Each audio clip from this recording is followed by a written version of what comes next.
Hello competitors, आप सब कैसे हैं? आई होप आप लोग सब ठीक होंगे। देखिए थोड़ा-सा अभी कुछ देर पहले आपका पार्ट 1 जो है आपको जारी किया गया था। एक्चुअली क्या हुआ था ना कि कुछ कारणवश मेरा वीडियो रुक गया था, जो मैं कर रहा था।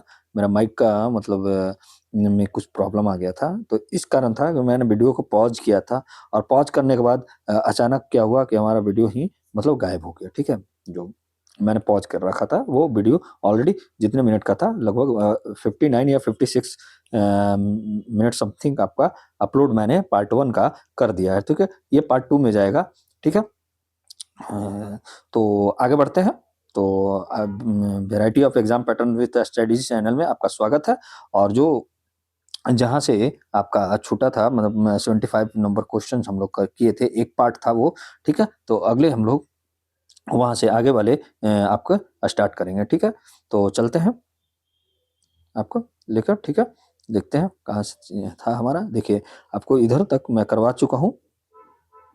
आपका 75 में हम लोग चलते हैं। क्या है हमारा 75, ठीक है? देखिए, यहाँ पे हम लोग का वो पहला जो था पार्ट 1 रुका था। तो क्या कह रहा है कि इंडिया में कौन-सी नदी पश्चिमी घाट से नहीं बहती है? तो ये हमारा कौन था? आपका गोदावरी, जो ये आपका रिपीटेड क्वेश्चन है, ओके? तो ये हमारा ऑप्शन हो जाएगा, ऑप्शन नंबर डी।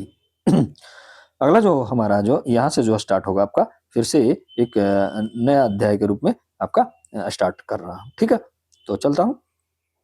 पहला क्वेश्चन जो है हमारा क्या है कि इनमें कौन सा कैबिनेट मिशन के सदस्य नहीं थे? तो कौन सा सदस्य नहीं थे हमारे कैबिनेट मिशन का? तो ये आप बता सकते हैं। तो ये हमारा जो पहला ऑप्शन है, जो जे एंड्रयूज थे जो वो नहीं थे और कैबिनेट मिशन का सदस्य में कौन-कौन थे आपका लॉरेंस थे, पी लॉरेंस थे और एवी अलेक्जेंडर जो शामिल थे। कैबिनेट मिशन जो था ना 1946 में भारत आया था। जो क्या था कि ब्रिटिश और भारत बातचीत किया था और इसी के तहत अब हमारा जो है कॉन्स्टिट्यूशन असेंबली का आपका क्या हुआ था? गठन हुआ था, ओके? असेंबली का गठन हुआ था। तो ये भी आप याद रखिएगा कि संविधान सभा का निर्माण कैबिनेट मिशन के तहत हुआ था, जो 1946 में बना था, ठीक है? तो ये जो हमारा संविधान सभा का जो पहली बैठक था आपका 9 नवंबर का था, फिर दूसरा 11 और फिर ये आपका हुआ था। तो ये आप याद रखिएगा। अगला जो हमारा है आपका चलता हूँ अगले क्वेश्चन पे। सुरक्षा बल्ब सिद्धांत भारतीय राष्ट्रीय कांग्रेस की स्थापना ब्रिटिश सरकार को खतरे से बचाने के लिए थी। इस विचार का मतलब इस विचार को कौन प्रस्तावित किया था? तो इस विचार के लेखक कौन थे? मतलब क्या कह रहा है यहाँ पे कि सुरक्षा बल्ब सिद्धांत जो था, सेफ्टी बल्ब थ्योरी जो था, वो किसने दिया था? मतलब भारतीय राष्ट्रीय कांग्रेस को जो स्थापना हुआ था ना, उसको जब 1885 में ये क्या हुआ था आपका स्थापना हुआ था, तो उस समय कहा था कि ये क्या है कि ब्रिटिश सरकार का बचाने के लिए है, ये सेफ्टी वॉल थ्योरी है, ठीक है? इसके विचार के लेखक कौन थे? लाला आपका लाजपत राय थे। कौन थे?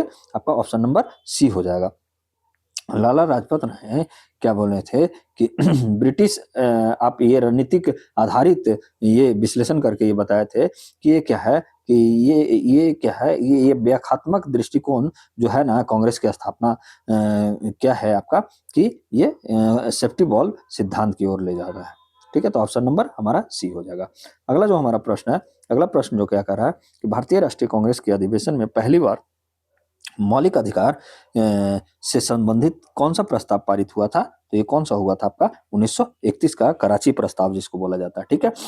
1931 में जो कराची अधिवेशन हुआ था ना, उसमें प्रस्ताव पारित किया गया था मौलिक अधिकार को, ठीक है? कांग्रेस ने भारत के संविधान राजनीतिक निर्माण में उनकी भूमिका मानी जाती है, ठीक है, कांग्रेस की। तो अगला हमारा देखते हैं, अगला जो हमारा क्वेश्चन है हमारा 4th नंबर जो क्वेश्चन है क्या कर रहा है कि आपका अगला प्रश्न हमारा क्या कर रहा है कि 5G नेटवर्क द्वारा सक्रिय होने वाले तकनीकों में कौन सी शामिल है? तो कौन सा शामिल है? इसमें इंटरनेट ऑफ थिंग IoT, ठीक है, ये भी शामिल है, ठीक है?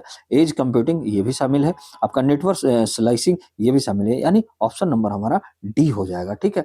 इंटरनेट ऑफ थिंग जो होता है आपका और एज कंप्यूटिंग तथा आपका नेटवर्क स्लाइसिंग सभी ये क्या होते हैं 5G नेटवर्क के से जो है, ठीक है। और इनका जो आपका बेनिफिट अगर बताना होगा तो बेनिफिट क्या है कि हाई आपका स्पीड देता है ये और कम विलंब होता है इससे, ठीक है। और नेटवर्क विभाजन भी नेटवर्क डिवाइड भी बहुत कम होता है। और ये क्या है कि आपका किस तरीके का जो अभी हम लोग का चल रहा है डिजिटल क्रांति, इसमें एक महत्वपूर्ण ये योगदान निभा रहा है। ओके, आगे बढ़ते हैं हम लोग। 5वां नंबर क्वेश्चन हमारा क्या कर रहा है कि नेटवर्क स्लाइसिंग 5G तकनीक किस क्षेत्र में आपका उपयोगी है? तो किस क्षेत्र में उपयोगी है? अभी हम लोग पढ़े हैं, तो किस क्षेत्र में उपयोगी है? आंसर बताइएगा। एक ही नेटवर्क को अलग-अलग सेवा उपयोग के लिए विभाजित करना इसका क्या है आपका ये बताता है। नेटवर्क डाटा एन्क्रिप्शन नहीं होता है, सिग्नल का एम्प्लीफिकेशन नहीं होता है, बेस स्टेशन की संख्या कम करना इसके लिए ये नहीं है। ये क्या है? ये एक ही नेटवर्क को अलग-अलग सेवा या उपयोग के लिए भी विभाजित करना इसका क्या है आपका कार्य है, ठीक है, उपयोग किया जाता है। नेटवर्क स्लाइसिंग जो 5G का मूल सिद्धांत है, इसको जो कहा गया है कि एक ही नेटवर्क को वर्चुअल नेटवर्क में विभाजित करना जिसके अलग-अलग उद्देश्य के लिए अलग-अलग व्यवहार हो सकते हैं। ओके, अगला जो हमारा प्रश्न है आपका क्या कह रहा है कि भारतीय स्वतंत्रता आंदोलन में किस आंदोलन को पहली बार सामूहिक नागरिक अवज्ञा आंदोलन मतलब माना गया था? तो किसको माना गया था? ये आपका पहला जो है पहली बार जो सामूहिक जो नागरिक अवज्ञा आंदोलन माना गया है ना, वो असहयोग आंदोलन को माना गया है। कब हुआ था ये? आपका 1920 से 22 में चौरी चौरा जो कांड हुआ था, उसके तहत क्या हुआ था आपका कब हुआ था? 5 फरवरी 1922 को आपका चौरी चौरा कांड हुआ था। इसी के तहत गांधी जी 11 मतलब 7 दिन के बाद इनको पता चला था, मतलब 11 फरवरी को 1922 को असहयोग आंदोलन ये वापस लिए थे। और ये दांडी मार्च आपका 1930 में हुआ था, ठीक है। इसे नमक नमक आंदोलन भी कहा जाता है। नमक नमक क्या किए थे? साबरमती आश्रम से मतलब ये क्या चले थे आपका दांडी तक मार्च किए थे, ठीक है। ये आपका ये लगभग आपका 24 दिनों का ये मतलब इनका रहा था ये दांडी मार्च। भारत छोड़ो आंदोलन जो होता है ये 1930 में इसी के तहत मतलब हुआ था। आपका एक और आंदोलन होता है सविनय अवज्ञा आंदोलन, ठीक है। कानून को मतलब तोड़ा था, नमक कानून तोड़ा था। भारत छोड़ो आंदोलन आपका 1942 में हुआ था। इसी में क्या है गांधी जी ने क्या कहा था आपके कि करो या मरो का नारा दिए थे गांधी जी ने। चंपारण आंदोलन 1917 में हुआ था। ये भी आप याद रखिएगा, बिहार के चंपारण जिले में क्या था? इसमें तिनकठिया पद्धति जो था, तिनकठिया पद्धति उसको समाप्त किया था। क्या हुआ था उसमें 1/3 खेतों पर क्या है कि आपको नील की खेती करना अनिवार्य कर दिया था। किसके तरफ से? आपको ब्रिटिश के द्वारा से थी, ठीक है, अंग्रेजों के द्वारा से। ओके, अगला जो हमारा प्रश्न है आपका क्या कह रहा है कि आपका फंडामेंटल ड्यूटीज भारतीय संविधान में कौन से अमेंडमेंट के द्वारा जोड़े गए थे? तो ये कौन सा अमेंडमेंट? तो 42वां संविधान संशोधन 1976 में जो हुआ था उसी के तहत जोड़ा गया था। जो मूल जो फंडामेंटल ड्यूटीज था आपका 10 था और अभी जो है आपका टोटल है 11 है। तो 11वां जो जोड़ा था आपका 86वां संविधान संशोधन जो हुआ था आपका 2002 में संविधान के तहत ये 11वां जोड़ा गया था। जो क्या था 6 से आपका 14 वर्ष के आयु तक आपका मतलब बच्चों का शिक्षा से संबंधित है। वो क्या है क्या उसका जो पालन पोषण जो करेगा पालक जो रहेगा वही उसका शिक्षा दिलवाने के लिए उसका मौलिक कर्तव्य होगा, ठीक है। तो ये आपको जोड़ा गया था। अगला जो हमारा प्रश्न है, अगला हमारा प्रश्न क्या बोल रहा है कि भारत में जीएसटी किस वर्ष लागू हुआ था? तो आपको पता होना चाहिए कि कब लागू हुआ था। 1 मिनट, यहाँ पे एक क्वेश्चन जो हमारा है कि मैं आगे चले गया क्या? यहाँ पे मेरे क्वेश्चंस आपका अच्छा ठीक है 13 नंबर 12 नंबर नहीं आया है, ठीक है। ये क्या है कि जीएसटी किस वर्ष लागू हुआ था? तो आपका ये कब हुआ था? 2017 में, ठीक है, 1 जुलाई 2017 को, जिसको जीएसटी का फुल फॉर्म होता है goods and services tax. Okay, आपका जीएसटी काउंसिल बनता है आपका आर्टिकल 279 ए के तहत। ऐसा संवैधानिक जो जीएसटी काउंसिल होता है ना ये संवैधानिक आपका होता है, ठीक है, संवैधानिक परिषद है, ठीक है। तो ये आप याद रखिएगा। आगे बढ़ते हैं हम लोग। अगला जो हमारा है 14 नंबर क्या कह रहा है कि भारत में सर्वेक्षण विभाग किस कार्य के लिए जाना जाता है? तो किस कार्य के लिए जाना जाता है ये? किस कार्य के लिए? तो ये सर्वेक्षण विभाग मानचित्र करता है, ठीक है। सर्वे ऑफ इंडिया जो है देश का प्रधान मैपिंग एजेंसी है, ठीक है। तो ये भी आप याद रखिएगा। अगला जो हमारा प्रश्न है हमारा क्या कह रहा है 15 नंबर जो कह रहा है क्वेश्चन क्या कह रहा है कि इंडियन कॉन्स्टिट्यूशन में राइट टू इक्वलिटी किस पार्ट में दिया गया है? तो ये आपका पार्ट 3 में दिया गया है। ठीक है, फंडामेंटल राइट्स के अंदर आता है। तो राइट टू इक्वलिटी आपका 14 से 18 तक आता है। आपका फिर 19 से 22 तक आपका कौन सा हो गया, आपका फ्रीडम हो गया, ठीक है, स्वतंत्रता का अधिकार हो गया। और 22 23 24 जो आपका हो गया, आपका एक्सप्लॉयटेशन का हो गया, यानी शोषण के विरुद्ध अधिकार हो गया, अगेंस्ट एक्सप्लॉयटेशन। और आपका 25 से 28 तक आपका धार्मिक आपका फ्रीडम देता है, यानी रिलीजियस फ्रीडम ऑफ रिलीजियस देता है। और फिर 29 से आपका 30 जो है, 29-30 जो देता है अल्पसंख्यकों को, आपका अल्पसंख्यकों के लिए उनके एजुकेशन और कल्चरल को, संस्कृति संरक्षण के लिए देता है। और इंस्टीट्यूशनल स्थापित करने के लिए स्वतंत्रता देता है। तो ठीक है, तो ये आप याद रखिएगा। और प्लस में आप देखिएगा पार्ट 4 में जो हमारा है डीपीएसपी है, तो ये भी आप याद रखिएगा। अभी हम लोग पढ़ रहे हैं पार्ट 4A में आपका फंडामेंटल ड्यूटीज है, और पार्ट 5 में है कि यूनियन भारत संघ है, ठीक है, यूनियन ऑफ इंडिया है, ठीक है, तो भारत संघ है, ठीक है। आगे बढ़ते हम लोग। अगला जो हमारा प्रश्न है क्या कर रहा है, अगला जो हमारा प्रश्न है कि भारत की राजधानी नई दिल्ली में कौन सा कॉन्स्टिट्यूशनल बॉडी है। तो देखिए, पार्लियामेंट भी है, संसद भी है, ठीक है, सुप्रीम कोर्ट भी है, ठीक है, आपका राष्ट्रपति भवन भी है, तो सभी है। इससे क्या है ना, ये क्वेश्चन लगाने से मतलब है कि आपको एक ही जगह आपको पता चल गया कि कितने बॉडी हैं जो आपका नई दिल्ली में आपका स्थित है, ठीक है। तो आपको जो है आप वीडियो कैसा लग रहा है, तो ये आप अपने कमेंट बॉक्स में ज़रूर हमें बताइएगा। और सुप्रीम कोर्ट के बारे में आप जो पढ़ सकते हैं, आप हमारा पॉलिटी जो एमसीक्यू चल रहा है उसमें आपको करवा दिया गया है सुप्रीम कोर्ट और स्टेट हाई कोर्ट के बारे में, तो आप जाके वहाँ पे भी कर सकते हैं। और वो 1K का हमारा सब्सक्राइबर का मुहिम है, प्लस में आप व्यूअर को 1K बढ़ाइए, ठीक है। थोड़ा आज प्रॉब्लम हो गई कि मुझे एक ही वीडियो बनाना था, लेकिन मैं डबल वीडियो आप लोग के लिए अपलोड कर रहा हूँ, तो उसके लिए हमें खेद है। थोड़ा आपको पता ही है कि हमारे पास इंफ्रास्ट्रक्चर की कमियां हैं। ओके, तो आगे बढ़ते हैं। अगला जो हमारा प्रश्न होगा, आपका 22 नंबर जो प्रश्न कह रहा है क्या, 22 नंबर क्वेश्चन क्या कर रहा है, भारत में पंचायती राज किस अमेंडमेंट के बाद मजबूत हुआ था। तो किसके बाद मजबूत हुआ था, तो 23rd अमेंडमेंट जो हुआ था आपका 1992 में हुआ था, ठीक है। तो उसके तहत आपका क्या हुआ था, ये आपका पंचायती राज अमेंडमेंट के बाद मजबूत हुआ था। तो यानी हमारा ऑप्शन नंबर बी हो जाएगा। ये जो हमारा 74th हुआ था आपका आपका किसके लिए हुआ था, म्यूनसिपैलिटीज के हुआ था, म्यूनसिपैलिटीज के लिए होता है, यानी नगर पालिकाओं के लिए हुआ था, नगर पालिकाएं। और यहाँ पे आपका पंचायती राज हुआ था 73rd से। तो ये भी आप याद रखिएगा। और इन दोनों के बारे में अगर ज्यादा आपको जो जानकारी लेना है, तो पॉलिटी एमसीक्यू में आपका पहले मेरा उसमें क्या है कि ऐसा है कि उसमें पहले ब्रीफ में आपको नॉलेज दिया जाता है, जैसे पंचायती राज के बारे में आपको ब्रीफ में नॉलेज दिया जाएगा, फिर उसके बाद एमसीक्यू करवाया जाएगा, फिर दूसरा जो टॉपिक होगा उसके बारे में ब्रीफ नॉलेज दिया जाएगा, फिर उसका एमसीक्यू करवाया जाएगा। तो आपको वहां से काफी कुछ आपको जानकारी हासिल हो सकता है। तो आप जाके देख सकते हैं, 30 से या 40 मिनट का वीडियो हर अपलोड हुआ है। कोई कोई मतलब वैसा ही एक एक इक्का दुक्का जो है वीडियो आपका ना, जो मतलब आपका 1 घंटा से ओवर होगा, या 56 या 58 मिनट का होगा। ओके, तो आप जाके देख सकते हैं, अभी आपके पास बहुत सारे टाइम है, ठीक है। अब क्या है कि भारत की सबसे ऊंची पर्वत चोटी कौन सी है, तो ये हम लोग जानते हैं क्या, कौन से हमारा जो है ना एवरेस्ट है। और भारत में जब पूछेगा ना, तो ये हमारा कौन सा हो जाएगा, आपका कंचनजंगा हो जाएगा, ठीक है, सॉरी नंदा देवी हो जाएगा, ठीक है, नंदा देवी हो जाएगा। ओके, तो ये आप याद रखिएगा कौन सा हमारा है, एवरेस्ट है, जो कितना है आपका आपका 8848 याद रखिएगा, 8848 मीटर, ठीक है। हालांकि उत्तर भारत में ये उत्तर भारत के ये बाहर स्थित है, लेकिन ये पूछ रहा है कि भारत की सबसे ऊंची पर्वत चोटी, ठीक है। अब भारत में पूछता तो आपका नंदा देवी होता, ठीक है। तो ये आप याद रखिएगा। अगला जो हमारा प्रश्न है कि देखिए क्या बोल रहा है कि भारत में कौन सी नदी द्वीपों के भीतर बहती है और समुद्र में विलय को नदी डेल्टा का उदाहरण माना जाता है। तो ये हमारा क्या अंश है, गंगा ब्रह्मपुत्र। ये संयुक्त रूप से क्या है ना, दुनिया का सबसे बड़ा नदी डेल्टा बनाता है, जो सुंदरबन डेल्टा है, ठीक है, सुंदरबन डेल्टा है। तो ये भी आप याद रखिएगा, सुंदरबन डेल्टा आप लोग पीछे भी पढ़ चुके हैं।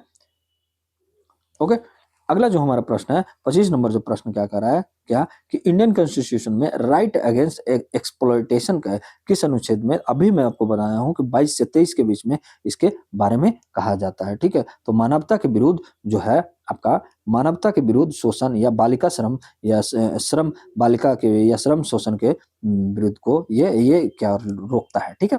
तो ये आप याद रखिएगा। और आपको पता है कि 14 जो आर्टिकल जो 14 है वो आपका समानता का बात करता है, 19 जो आपका वाक्य एवं व्यक्ति के अभिव्यक्ति की स्वतंत्रता का बात करता है, 32 जो है हमारा सुप्रीम कोर्ट रिट जारी करता है, तो ये आप याद रखिएगा। इसको संविधान का आत्मा भी बोला गया है, यानी संवैधानिक उपचार भी इसको कहा गया है। संविधान का आत्मा बी आर अम्बेडकर जी ने इसको बोला है। ओके, आगे बढ़ते हैं हम लोग। 31 नंबर क्वेश्चन जो हमारा है क्या बोल रहा है कि नेशनल इनकम जो है लोग तैयार करते हैं। कौन तैयार करते हैं? तो मिनिस्ट्री ऑफ आपका कौन करेगा? स्टैटिस्टिक्स करता है, ठीक है? मिनिस्ट्री ऑफ स्टैटिस्टिक्स करता है, जिसका सीएसओ द्वारा मतलब इसका एक डिपार्टमेंट है वो करता है, ठीक है? तो मिनिस्ट्री ऑफ स्टैटिस्टिक्स करता है, नेशनल अकाउंट का ऑफिशियल डाटा सीएसओ करता है। ओके, तो ये आप याद रखिएगा। अगला जो हमारा है प्रश्न है क्या हमारा 32 नंबर जो प्रश्न कह रहा है कि भारत में कौन सी योजना अपर्याप्त जलापूर्ति के समाधान के लिए है? कौन सा है? तो ये हमारा जो है ना फर्स्ट है हमारा अटल मिशन रिजुविनेशन आपका है, ठीक है? इसमें क्या होता है? अटल मिशन फॉर रिजुविनेशन है एंड अर्बन ट्रांसफॉर्मेशन, यानी जल एवं बुनियादी सुविधाओं में सुधार के लिए सरकारी ये मिशन है। तो ये जलापूर्ति के लिए ये मिशन चलाया गया। तो हमारा कौन सा है? आपका ऑप्शन नंबर 1। ओके, अगला जो हमारा प्रश्न क्या कह रहा है? अगला जो हमारा प्रश्न कह रहा है कि आपका कि भारत में बेसिक साइंस के तहत किसका अध्ययन केंद्रित है?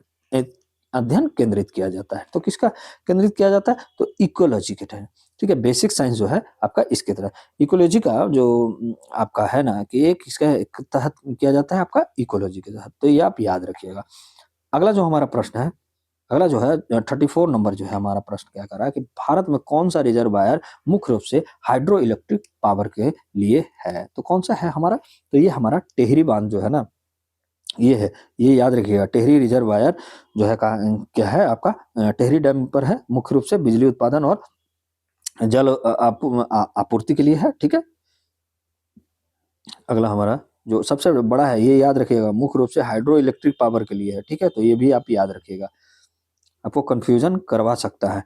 अब यहाँ पे है कि 35 में इंडियन कॉन्स्टिट्यूशन में फ्रीडम रिलीजन किस आर्टिकल में दिया गया है? तो अभी हम लोग पढ़े थे आपका आर्टिकल नंबर 25। देखिए 19 से आप खुद बताइएगा क्या है कि आपका फ्रीडम ऑफ स्पीच का है, ठीक है? 19 में आर्टिकल 21 में right to life and liberty का बात करता है। आर्टिकल 25 अभी जो है फ्रीडम ऑफ रिलीजन का बात करता है। और आर्टिकल 32 है जो आपका क्या करता है? आपका ये संवैधानिक उपचारों की बात करता है, जिससे सुप्रीम कोर्ट आपका रिट जारी करके फंडामेंटल राइट को संरक्षित करता है। अगला जो हमारा प्रश्न है क्या है कि कौन सा रिन्यूएबल एनर्जी सोर्स पर भारत में अधिक व्यापक रूप से फैला हुआ है? तो ये कौन सा है हमारा? सोलर, ठीक है? सोलर बिजली है जिसका कैपेसिटी जो है तेजी से इसका विस्तार हो रहा है। अगला जो हमारा प्रश्न है भारत में कौन सा नदी जल विभाजन यानी वाटर डिवाइड AOE मतलब ईस्ट वेस्ट जो है आपका से जुड़ा हुआ है? तो कौन सा है आपका? ये कौन सा है आपका? आपका कौन सा आ गया? आपका नर्मदा। नर्मदा और तापी जो है ना, नर्मदा प्लस तापी जो है नदी पश्चिम की ओर बहती है, ठीक है? ये भी आप याद रखिएगा, कौन सा? पश्चिम की ओर बहती है। और वाटर डिवाइड का ये पहचान मतलब ज्योग्राफी के लिए महत्वपूर्ण है, ठीक है? तो ये करता है। बाकी जो है ना ये इधर साइड में बढ़ता है, मतलब आप समझिए ये आप लोग के लिए क्या है? आप लोग के ये आपका नॉर्थ हो गया, ठीक है? ये आपका साउथ हो गया और ये आपके लिए ईस्ट हो गया और ये आपके लिए वेस्ट हो गया। तो ये नर्मदा नदी बहती है ना, वो नर्मदा नदी इधर साइड बहती है, यानी वेस्ट की ओर और तापी, ठीक है? बाकी जो इसमें है जो आपका किधर बहता है? आपका सारा ईस्ट की तरफ बहता है, यानी बे ऑफ बंगाल में गिरता है। और इसका जो बनता है ना ये कहाँ बनाता है? वहाँ ना आपका अरब सागर में बनाता है, ठीक है? तो ये आप याद रखिएगा। अगला जो हमारा प्रश्न होगा, अगला हमारा प्रश्न क्या होगा? आपका 39 नंबर क्या होगा? भारत में कौन सा अनुच्छेद नागरिकों के समान नागरिकता देता है? तो कौन सा अनुच्छेद देता है? आपका आर्टिकल 15 भी समानता का बराबर लेकिन अवसर की बात करता है। ये 16 अपॉर्चुनिटी की बात करता है। ये भेदभाव का रंग लिंग पे भेदभाव नहीं करता है, ठीक है? और 17 जो है अस्पृश्यता, ठीक है? अस्पृश्यता पे ये करता है, ठीक है? तो बात करता है। तो इससे आपका अनुच्छेद भी याद होते जा रहा है। ओके, आपका क्वेश्चन नंबर जो 40 है आपका क्या कह रहा है? 40 नंबर प्रश्न कह रहा है भारतीय कॉन्स्टिट्यूशन में डायरेक्टिव जो प्रिंसिपल किस आर्टिकल से आते हैं? तो आपका यहाँ पे आर्टिकल हो गया, ये पार्ट होना चाहिए, ठीक है, पार्ट होना चाहिए। आर्टिकल तो अगर पूछेगा तो ये आपका होता है क्या 36 आर्टिकल से आपका 51 तक है, ठीक है, लेकिन यहाँ पे पार्ट होना चाहिए, तो आंसर जो होगा हमारा बी होगा, ठीक है। ओके, तो आप याद रखिएगा, थर्ड में आपका क्या पार्ट थर्ड में फंडामेंटल राइट है, और फोर्थ में फंडामेंटल ड्यूटीज है, और इसमें आपका यूनियन है, ठीक है, संघ है। ओके, तो आप ये याद रखिएगा। अगला जो हमारा प्रश्न है 41 नंबर जो प्रश्न क्या कह रहा है कि भारतीय संविधान में संविधान संशोधन की प्रक्रिया किस अनुच्छेद में वर्णित है? तो आपको पता है कि 368 में, आर्टिकल 368 में संविधान संशोधन की प्रक्रिया को स्पष्ट करता है। इसमें निर्धारित है कि कौन से संशोधन के लिए विशेष बहुमत चाहिए और किन्हें राज्यों की मंजूरी की आवश्यक है। इसलिए इसमें क्या है कि संविधान संशोधन की प्रक्रिया कहाँ है? आर्टिकल नंबर 368 में है, ठीक है। एक होता है आपका ऐसा होता है कि एक होता है साधारण बहुमत, ठीक है, ठीक है, 50% प्लस 1। एक होता है विशेष बहुमत, ठीक है, आपका विशेष बहुमत होता है, जिसमें क्या होता है 50 आपका 2/3 मतलब आपका होता है, प्लस आपका या तो 50+1 होता है, ठीक है। ओके, तो ये आप याद रखिएगा। अगला जो हमारा प्रश्न चलेगा आपका जैसे कौन सा है कि 5G नेटवर्क में नेटवर्क स्लाइसिंग का मुख्य उद्देश्य क्या है? तो ये आप अभी जस्ट पढ़े हैं, नेटवर्क विभाजन का, ठीक है, नेटवर्क का विभाजन क्या है कि इसमें क्या कर रहा है कि 5G जो तकनीक है, एक खासियत है इसमें कि एक ही नेटवर्क में को अलग-अलग वर्चुअल नेटवर्क में बाँटा जाता है ताकि अलग-अलग सेवाएं बेहतर ढंग से चल सके। तो ये भी आप याद रखिएगा। अगला जो हमारा प्रश्न कह रहा है 43 नंबर क्या कह रहा है फ्रीडम ऑफ स्पीच और एक्सप्रेशन किस अनुच्छेद में है? तो ये कौन सा है? आर्टिकल 19 के सब क्लॉज ए में है। इसमें आपका समानता का बात करता है, ये आपको राइट टू इक्वलिटी का बात करता है, और right to life and liberty का बात करता है 21, और आपका ये फ्रीडम ऑफ रिलीजन का बात करता है। तो ये आप याद रखिएगा, ठीक है। अगला जो हमारा प्रश्न है क्या कह रहा है? अगला प्रश्न जो हमारा कह रहा है कि भारत में रिन्यूएबल एनर्जी का सबसे बड़ा स्रोत मतलब ये कैपेसिटी से कौन है आपका? तो कैपेसिटी में आपका हाइड्रो है, ये याद रखिएगा। शुद्ध जो रिन्यूएबल एनर्जी में आपका हाइड्रो पावर की शक्ति जो वर्तमान में सबसे बड़ा बेस लोड देता है, ठीक है। तो इसलिए हमारा आंसर क्या हो जाएगा आपका ऑप्शन नंबर बी यानी हाइड्रो। ओके, 45 नंबर हमारा क्वेश्चन क्या कह रहा है कि भारतीय संविधान में राइट अगेंस्ट एक्सप्लॉइटेशन जो है आपका एक्सप्लॉइट जो करता है वो किसके अंतर्गत आता है? तो आपको अभी बताया गया था अनुच्छेद आपका 23, 14 समानता, 19 आपका स्पीच फ्रीडम टू स्पीच, और right to life and liberty आपका आर्टिकल 21। ओके, अगला जो हमारा प्रश्न कह रहा है कि आपका भारत की सबसे बड़ी नदी डेल्टा कौन है? गंगा ब्रह्मपुत्र, ये भी हम लोग देखे हैं। और ये आपका भारत में पंचायती राज संविधान में शामिल करने वाले संशोधन कौन सा है? तो आपका ये है आपका 73वां संविधान संशोधन 1992 में, ठीक है। और इसके तहत आपका क्या हुआ था आपका 1992 में ये भी हुआ था, लेकिन ये 1993 में पंचायती राज व्यवस्था किया, ये भी 1993 में आपका नगर पालिका का व्यवस्था करवाया। तो ये भी आप याद रखिएगा। एंटी डिफेक्शन लॉ यानी दल बदल कानून इससे आया, जो 10वीं अनुसूची जोड़ा गया 52वां संविधान संशोधन द्वारा। ओके, हाँ, तो क्या था ये इसका बारे में मैं आपको बोल रहा था, ठीक है। तो अब क्या है कि इसमें दल बदल कानून आप आया था और 10वीं अनुसूची जोड़ा गया था, और 42वां संविधान संशोधन द्वारा क्या हुआ था हमारा जो आर्टिकल आपका इसमें आपका इससे क्या हुआ था आपका 1976 में ये 42वां संविधान संशोधन हुआ था। और इसको क्या कहा जाता है आपका, इसको जो बोला जाता है मिनी कॉन्स्टिट्यूशन बोला जाता है, ठीक है, 42वां संविधान संशोधन। और ज़्यादा आपको इसके बारे में जानकारी लेना है तो मैं इसके लिए कल ही आपको संविधान संशोधन का पॉलिटी एमसीक्यू मैं लाऊंगा, वहाँ पे विशेष रूप से मैं बताऊंगा। ओके, आगे बढ़ते हैं। राष्ट्रपति भारत का सर्वोच्च क्या होता है? तो ये क्या होता है आपका राष्ट्रपति सर्वोच्च? तो ये हमारा संवैधानिक प्रमुख होता है, ठीक है। भारतीय संविधान में राष्ट्रपति को हेड ऑफ स्टेट का दर्जा दिया है, ठीक है। और लेकिन वास्तविक जो प्रशासन है किसमें रहता है आपका? ये आपका रहता है काउंसिल ऑफ मिनिस्टर में, मंत्री परिषद में, ठीक है। तो ये आप याद रखिएगा। अगला जो हमारा प्रश्न कह रहा है क्या कह रहा है कि आपका 49 नंबर जो प्रश्न कह रहा है हमारा कि भारत की जीडीपी का सबसे बड़ा हिस्सा कौन-सा सेक्टर देता है? तो ये हम लोग जानते हैं, सर्विस सेक्टर देता है, लगभग 50% देता है, ओके? इंडिया का आर्थिक संरचना में सर्विस सेक्टर का योगदान सबसे अधिक है और आपका एग्रीकल्चर का आपका कितना है? 25% है, इंडस्ट्री का भी आपका 25% है, तो ये आप याद रखिएगा और बाकी 50% जो है सर्विस सेक्टर का है, ओके? अगला जो हमारा प्रश्न है आपका, इंडिया में जीएसटी किस सरकार ने लागू किया है? तो किसने किया था? आपका एनडीए गवर्नमेंट ने लागू किया था आपका जीएसटी। क्यों? जीएसटी का आपका कब लागू हुआ है? 2017 में, 1 जुलाई 2017 में। उस समय किसका सरकार है? तो एनडीए का। अभी तक एनडीए का सरकार है, तो ये भी आप याद रखिएगा। अगला जो हमारा है, इंडिया भारत में जो भारत के संविधान में right to education amendment act कब जोड़ा गया? तो 46वां संविधान संशोधन 2002 में। और ठीक है, ये 72वां 1976 में हुआ था और आपका 101वां जो हुआ था आपका 2016 में हुआ था। जीएसटी एक्ट आया था इसी के तहत, ओके? तो ये भी आप याद रखिएगा। भारत में आपका 53वां जो है, भारत में सुप्रीम कोर्ट कहाँ स्थित है? तो ये कहाँ है आपका? कहाँ है? सॉरी, आपका नई दिल्ली में है। कहाँ है? नई दिल्ली में है। तो ये भी आप याद रखिएगा।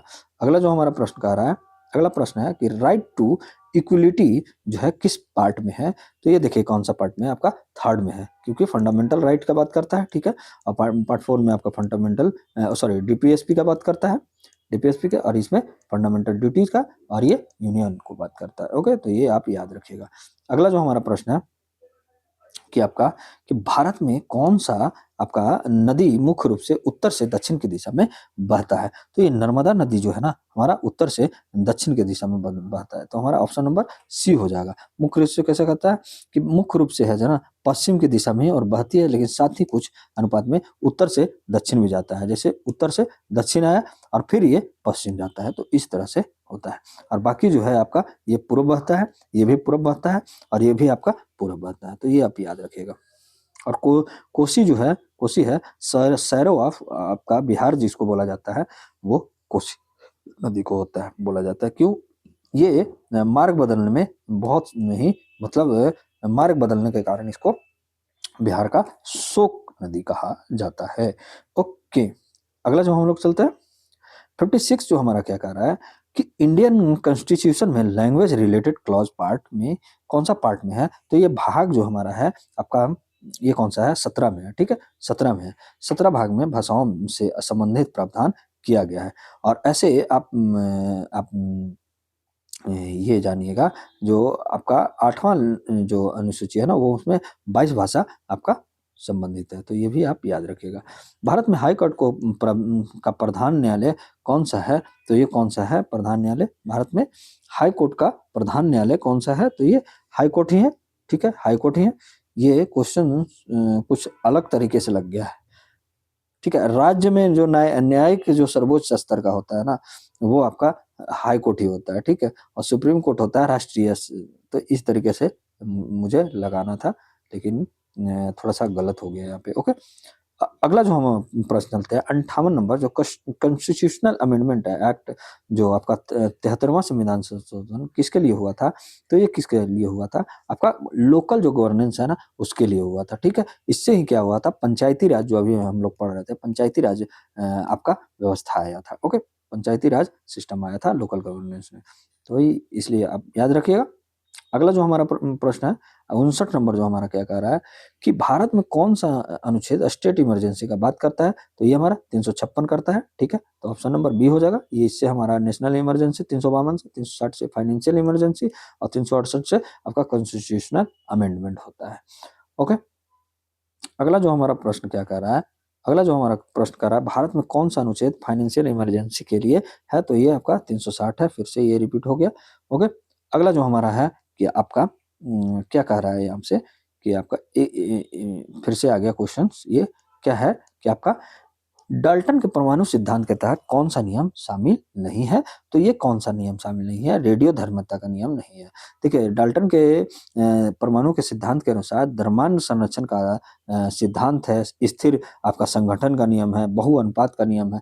ये जो है डाल्टन के सिद्धांत के ऊपर आपका आधारित है। लेकिन ये रेडियोधर्मिता जो है ना, ये संबंधित नहीं है। रेडियोधर्मिता का खोज मतलब ये बाद में किया गया है, रेडियोधर्मिता का नियम का, ओके?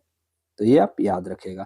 अगला जो हमारा प्रश्न है, निम्न में कौन सा टेक्नोपोलिस का उदाहरण है? तो टेक्नोपोलिस का उदाहरण होता है सिलिकॉन वैली। ओके, टेक्नोपोलिस का आपका silicon valley. Okay, silicon valley. Technopolis वह शहर क्षेत्र होता है ना जहाँ तकनीकी कंपनी और स्टार्टअप्स जो होते हैं की बड़ी संख्या होती है। जैसे सिलिकॉन वैली मतलब क्या है कि आपका क्या हो गया, टेक्नोपोलिस का उदाहरण हो गया। अन्य शहरों के पास तकनीक के क्लस्टरिंग इतना नहीं होता है, इसलिए क्या है वैसा सिलिकॉन वैली में है, जैसा वैसा नहीं है। ठीक है, आपका थर्ड क्वेश्चन जो हमारा कह रहा है कि भारत में फंडामेंटल राइट किस अनुच्छेद में दिया गया? तो 12 से 35 के बीच में। ये आपका डीपीएसपी का बात करता है, 36 से 35। ठीक है, और ये आपका क्या करता है, पूरा फंडामेंटल राइट से पूछा है। ये आपका सिर्फ पढ़ता है राइट टू इक्वलिटी की बात करता है टोटल। ठीक है, समानता की बात करता है। और ये आपका 32 से 34 ये जो बात करता है आपका रिट्स वगैरह जारी करवाता है। ठीक है, तो ये आप याद रखिएगा। अगला जो हमारा प्रश्न है, क्या बोल रहा है कि भारत में राइट अगेंस्ट एक्सप्लॉइटेशन का बात आर्टिकल 23 करता है, तो ये भी आप याद रखिएगा। फिर आपका भारत में सबसे बड़ा नदी डेल्टा कौन सा है? तो ये गंगा ब्रह्मपुत्र है। ओके, अगला जो हमारा प्रश्न है कि भारत में, ये आपको देखिएगा, भारतीय कॉन्स्टिट्यूशन में राइट टू एजुकेशन का फंडामेंटल राइट कब बनाया गया था? तो ये आपका कब बनाया गया था, जो हमारा है ना, ये आपका बनाया गया था 26वां संविधान संशोधन जो 2002 में हुआ था, उसके तहत पहले फंडामेंटल राइट नहीं था, राइट टू एजुकेशन, लेकिन उस समय फिर बनाया गया था। ओके, तो ये आप याद रखिएगा। 9th नंबर जो क्वेश्चन हमारा कह रहा है कि आपका प्रेसिडेंट वित्तीय आपातकाल घोषणा 360 के तहत। ओके, भारत में जीडीपी में सबसे बड़ा योगदान का सेक्टर कौन सा है?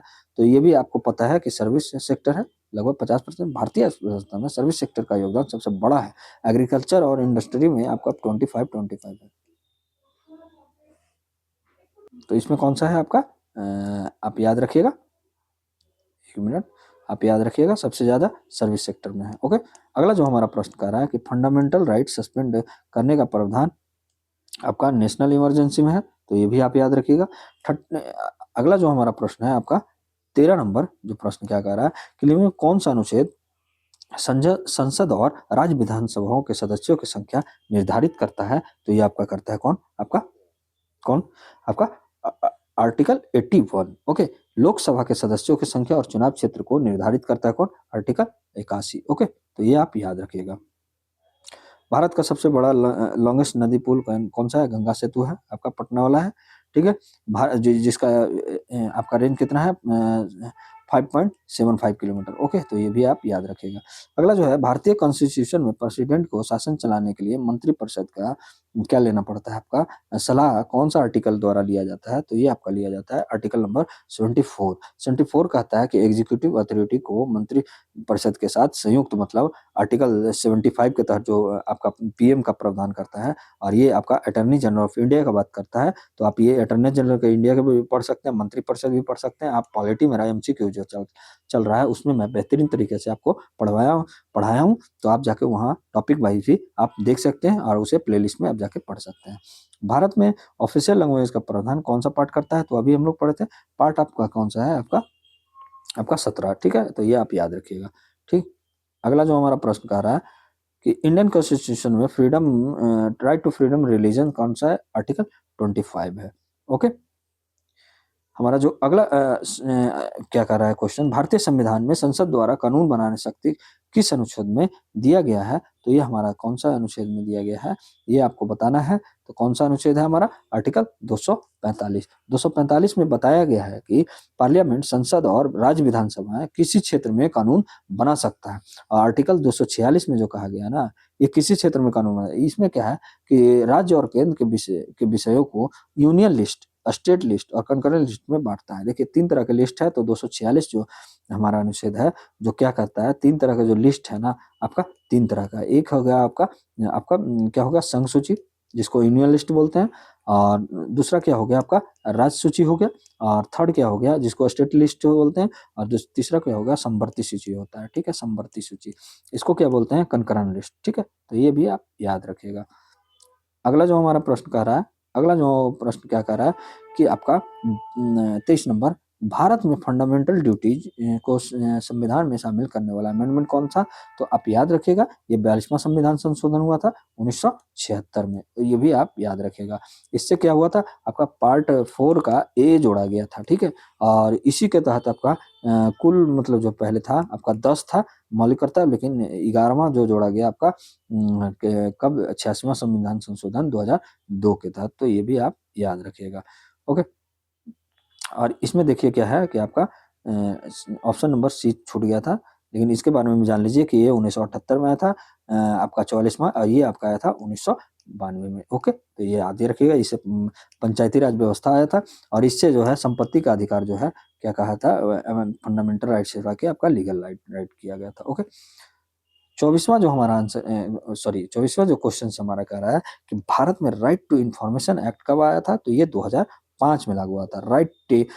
आरटीआई एक्ट जो होता है वो 2005 में नागरिकों को सार्वजनिक अधिकारियों और सूचना मांग राइट टू इंफॉर्मेशन मांगने का मतलब जो है उसके लिए आया था, जिससे क्या होगा कि ट्रांसपेरेंसी एंड अकाउंटेबिलिटी क्या है बढ़ाने के लिए ये बनाया गया था। तो ये भी आप याद रखिएगा। अगला जो हमारा प्रश्न है कि भारत में नेशनल इनकम के ऑफिशियल डाटा कौन तैयार करता है? तो मिनिस्ट्री ऑफ स्टैटिस्टिक्स एंड आपका प्रोग्राम करता है, तो ये आप याद रखिएगा बी नंबर, जिसके तहत सीएसओ जो होता है आपका उसका जारी करता है। अगला जो हमारा प्रश्न है आपके क्या है कि भारत में नेशनल इनकम, ये तो 25 नंबर में करवा चुका हूँ। अगला जो हमारा प्रश्न है देखते हैं 27 नंबर जो हमारा क्वेश्चन क्या कह रहा है कि आपका भारत में ऑफिशियल लैंग्वेज के प्रावधान ये कौन सा है? पार्ट आपका 17 करता है, तो ये भी आप कर चुके हैं। इन भाषाओं का उपयोग क्या होता है कि राज्य और केंद्र की भाषा नीति आदि वर्णित किए जाते हैं, ठीक है। तो ये आपका ये मतलब आज का ये आपका क्वेश्चंस थे, ठीक है। तो इसमें क्या है ना कि आपको एक थोड़ा-सा आपको क्या जानकारी है, जो नेशनल इनकम है ना, वो आपको बताना है, ठीक है। नेशनल इनकम आपका कैसे मतलब निकाला जाता है, ये आपको बताना है, ठीक है। तो आप देखिए कि कैसे निकाला जाता है नेशनल इनकम। नेशनल इनकम में जो होता है ना, आपको राष्ट्रीय आय में कैसे निकाला जाता है, मतलब क्या होता है ना, किसी देश में किसी कंट्री में हो गया, मान लिया जाए कि क्या होगा कि एक एक वर्ष में सभी नागरिकों द्वारा कमाई गई कुल आय को राष्ट्रीय आय कहते हैं, नेशनल इनकम कहते हैं। जैसे इसमें क्या होता है कि भारत में जो होता है ना 3 विधि होता है, ठीक है। भारत में 3 विधि द्वारा निकाला जाता है। एक तो प्रोडक्शन के पर देखता है, प्रोडक्शन मेथड देखता है। दूसरा क्या होता है, एक इनकम मेथड देखता है। थर्ड क्या होता है, एक्सपेंडिचर होता है। तो उत्पादन में क्या होता है ना, उत्पादन में जो होता है देश भर में, देश में, ठीक है, देश में अंदर, ठीक है, एक वर्ष में उत्पादित सभी वस्तुओं और सेवाओं के मूल्य को जोड़ा जाता है, ठीक है। तो इसको क्या, जैसे किन किन क्षेत्रों से लिया जाता है, तो मतलब एग्रीकल्चर से हो गया, इंडस्ट्री से हो गया, सर्विस से हो गया। इसमें क्या होता है, डबल काउंटिंग से बचने के लिए क्या कहा जाता है, वैल्यू एडेड जोड़ा जाता है। वैल्यू एडेड मतलब क्या हुआ कि आपको जितना भी इस पर लगता है टैक्स सब्सिडी, वो उसको हटा दिया जाता है, ठीक है। तो ये आपका हो गया आपका किस विधि से, आपका प्रोडक्शन से। और आय विधि में क्या होता है, इनकम विधि में क्या होता है, इनकम से क्या होता है ना आपको कि इसमें क्या जोड़ा जाता है, उत्पादन में सभी में लगे जो सभी उत्पादक कारकों, जैसे क्या लगता है आपको उत्पादन करने के लिए क्या-क्या लागत होना चाहिए, ठीक है। मान लीजिए एक फैक्ट्री के लिए आपको उसके लिए क्या होगा, रेंट पर आपको ज़मीन खरीदना पड़ेगा, ठीक है। उसके लिए इंटरेस्ट लोन लेना पड़ेगा, तो उसके लिए इंटरेस्ट आप दीजिएगा। आपको फिर मज़दूर खोजिएगा तो बेज लगेगा, तो ठीक है। बेज के आप वेतन कितना दे रहे हैं, किराया कितना भर रहे हैं, ब्याज कितना दे रहे हैं, आपको प्रॉफ़िट कितना हो रहा है, उसी फ़ॉर्मूले को ये क्या करता है, नेशनल इनकम यहाँ पे क्या करता है, जैसे नेशनल इनकम देखिए बेज जोड़ा आपका, रेंट जोड़ा, ठीक है, और प्लस में आपका इंटरेस्ट जोड़ा और प्लस में प्रॉफिट जोड़ा। तो ये तीनों को मिला के जो होता है ना आपका क्या होता है, इसमें भी क्या होता है कि ट्रांसफर इनकम जैसे हो गया, पेंशन और स्कॉलरशिप इसमें नहीं जोड़ा जाता है, तभी निकाला जाता है। तो याद रखिएगा कि आपका आय विधि से कैसे हो गया कि कितना आप बेच दिए, ठीक है, वेतन हुआ, कितना रेंट दिए, कितना आपका ब्याज हुआ, कितना आपको लाभ हुआ, तो इससे क्या हुआ आपका कि इससे भी नेशनल इनकम निकलता है। और एक्सपेंडिचर विधि से क्या होता है, एक्सपेंडिचर विधि होता है ना कि ये एक तरह से आपको जीडीपी का भी आपका निकलता है कि जैसे कितना कंजप्शन किया देश में एक वर्ष में किया गया अंतिम व्यय, ठीक है। तो आप कंजप्शन कितना किए, इन्वेस्टमेंट कितना किए, गवर्नमेंट एक्सपेंडिचर कितना किए, प्लस आपको एक्सपोर्ट इम्पोर्ट कितना हुआ, तो इससे क्या निकलता है आपका देश में आपका क्या निकलता है आपका अंतिम व्यय मतलब निकल जाता है, ठीक है। तो जैसे मान लिया जाए कि जीडीपी हम लोग निकाल लेते हैं, तो जीडीपी जो होता है वो क्या होगा आपका नेशनल इनकम पूरा जो होगा जीडीपी जैसे हो जाता है ग्रॉस डोमेस्टिक प्रोडक्ट होता है, देश की सीमा के भीतर होता है, ठीक है, जितना देश के सीमा के भीतर होता है, ठीक है। और जीएनपी जो होता है ना वो आपका ब्रॉड एस्पेक्ट से होता है कि इनकम बाहर के भी हो अब्रॉड का भी हो गया, ठीक है। और एनएनपी जो होता है आपका आपका डिप्रिसिएशन मतलब क्या घाटा हुआ, तो जीएनपी में से मान लिया जाए कि जीडीपी जो हो गया है ना, अब जीडीपी जितना भीतर सीमा में हो गया और जीएनपी जो हो गया आपका मतलब अंदर देश के अंदर जो जीडीपी वो जोड़ा जाता है, जीएनपी जो जोड़ा जाता है कि एक तो आपका जीडीपी हुआ ही, ठीक है, प्लस में इसका नेट फैक्टर इनकम जो बाहर से मतलब जो बाहर वाले जो अंदर वाले आए मान विदेश वाले आए उनको माइनस कर दिया जाता है और जो हमारा बाहर से जो आ रहा है उसमें से अंदर वाला को माइनस करके यानी एब्रॉड का पैसा जो आ रहा है उसको जोड़ा जाता है इसमें, ठीक है। और जो हमारा यहाँ से जा रहा है उसको घटाया जाता है, उससे जीएनपी निकलता है।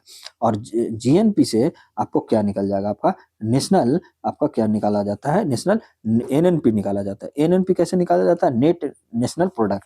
इसमें क्या होता है कि जीएनपी जो होता है ना जीएनपी जो हम लोग निकाले उसमें से क्या घाटा को आप लोग को घटाते हैं, ठीक है, घाटा डिप्रिसिएशन को घटाते हैं और फिर जो अब जो निकलेगा ना यहाँ पे जब जीएनपी आप एनएनपी जब जान गए तो उससे क्या एनआई नेशनल इनकम निकलेगा कि एनएनपी जो है आपका निकाले हैं एनएनपी में माइनस क्या करेंगे आपका इनडायरेक्ट टैक्स, ठीक है, जैसे जीएसटी वगैरह होगा उसको माइनस करेंगे इनडायरेक्ट टैक्स प्लस में आप जो सब्सिडी दिए हैं वो निकालेंगे। तो ये क्या हुआ ना फैक्टर कॉस्ट पे एनएनपी भी कहते हैं।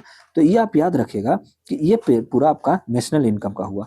नेशनल इनकम समझने के लिए हम लोग क्या समझे पहले जीडीपी क्या कैसे निकालेंगे, तो जीडीपी हमारा क्या होगा सी प्लस मतलब कंजप्शन प्लस इन्वेस्ट प्लस आपका गवर्नमेंट एक्सपेंडिचर प्लस आपका क्या होगा एक्सपोर्ट और माइनस इम्पोर्ट, ठीक है। ये आपका जीडीपी निकला। जब जीडीपी आ गया मान लीजिए जीडीपी हम लोग 10 रुपया निकाले हैं सॉरी 50 रुपया निकालते हैं, ठीक है, 50 रुपया जीडीपी निकाले। अब क्या हुआ यहाँ से हमको निकालना है क्या आपको जीएनपी निकालना है जीडीपी से ये जीएनपी ये आपका जीडीपी जो है मतलब एक देश के अंदर हो गया और जीएनपी जो हो गया है ना हमारा जीएनपी जो हो गया हमारा ये आपका देश के बाहर, तो यानी जीएनपी बराबर क्या हो गया जीडीपी। मान लिया जीडीपी हमारा 50 था, ठीक है, प्लस क्या होगा कि एब्रॉड से जो हमारा बाहर से जो पैसा आ रहा है मान लिया कि नेट में आपका 10 रुपया आ रहा है तो टोटल क्या हो गया 60 रुपया। तो हमारे यहाँ से जीएनपी निकल गया। अब हमको एनएनपी निकालना है, ठीक है, एनएनपी यानी नेट नेशनल प्रोडक्ट निकालना है। तो एनएनपी के लिए जीएनपी तो हमारा कितना था 60 हो गया, यानी यहाँ पे 1 मिनट आपको एनएनपी जो निकालेंगे हम लोग एनएनपी ये क्या हो गया कि आपका जीएनपी हो गया, ठीक है। तो जीएनपी हम लोग को कितना आया था 60 रुपया आया था, प्लस क्या हो जाएगा सॉरी प्लस नहीं यहाँ पे माइनस क्या हो जाएगा माइनस जो होगा आपका डिप्रिसिएशन हो जाएगा यानी घाटा हो जाएगा। तो घाटा मान लीजिए कि हमारा 10 रुपया हुआ। तो यहाँ टोटल कितना हो गया एनएनपी आपका जब निकालेंगे तो 50 रुपया हो गया, ठीक है। अब एनएनपी हमारा क्या हो गया टोटल 50 रुपया हो गया। अब एनएनपी एनआई निकालने के लिए नेशनल इनकम निकालने के लिए क्या करते हैं एनएनपी जो होता है ना एनएनपी में से माइनस करते हैं इनडायरेक्ट टैक्स, ठीक है, इनडायरेक्ट टैक्स जैसे जीएसटी वगैरह हो गया एक्साइड टैक्स हो गया आपका इससे और प्लस में सब्सिडी। तो मान लिया जाए कि एनएनपी हमारा 50 है और इनडायरेक्ट टैक्स जो है हमारा आपका 20 है और सब्सिडी हम 10 रुपया दे रहे हैं। तो ये क्या हो जाएगा आपका 20 पर यानी नेट इनकम जो नेशनल इनकम जो हो जाएगा हमारा कितना हो जाएगा 20 हो जाएगा, ठीक है। तो यही आपको समझाने की कोशिश कर रहे थे। तो यानी हम ये बता सकते हैं टोटल यहाँ पे एनआई को नेशनल इनकम को लिख सकते हैं फार्मूला में जीडीपी प्लस एनएफआई, ठीक है, प्लस आपका घाटा माइनस आपका क्या है आपका इनडायरेक्ट टैक्स प्लस आपका सब्सिडी। तो ये आपका सरल ट्रिक जो हुआ आपका नेशनल इनकम के लिए। और इसका जो अभी जो भारत में आधार वर्ष जो है आपका वो क्या है 2011-12 है, ठीक है। और सबसे बड़ा योगदान किसका है आपका सर्विस सेक्टर में है जीडीपी का, तो ये भी आप याद रखिएगा। तो बस आज के लिए बस इतना ही। आपको कैसा लगा हमारा क्लास ये आपका एमसीक्यू का, तो आप ये ज़रूर बताइएगा और हमारे कमेंट बॉक्स में ज़रूर लिख के आप बताइएगा कि फीडबैक दीजिएगा कि किस तरीके का आपको और मैराथन क्लास चाहिए। तो आज के लिए बस इतना ही। और बिहार स्पेशल का मेरे पास जो है सिर्फ़ बिहार जो स्पेशल है उ उनके लिए एक एमसीक्यू मैं आज ही मैं मतलब रात में जो एनसीईआरटी के बैच के जगह पे मैं आपके लिए लाऊँगा, ठीक है? तो ये भी आप याद रखिएगा। आज back to back marathon class, वो भी मैराथन क्लास की तरह रहेगा। तो ओके, लगभग उसमें भी 60-70 या 100 क्वेश्चन्स होंगे, तो आप प्लीज़ उसको भी आप ज़रूर देखिएगा और शेयर करवाइए। 1 के हमारा एक क्या है मुहिम है सब्सक्राइबर का, तो प्लीज़ यार ज़रूर आप पूर्ति करवाइएगा, ठीक है? तो आज के लिए बस इतना ही। धन्यवाद। जय हिंद, जय भारत।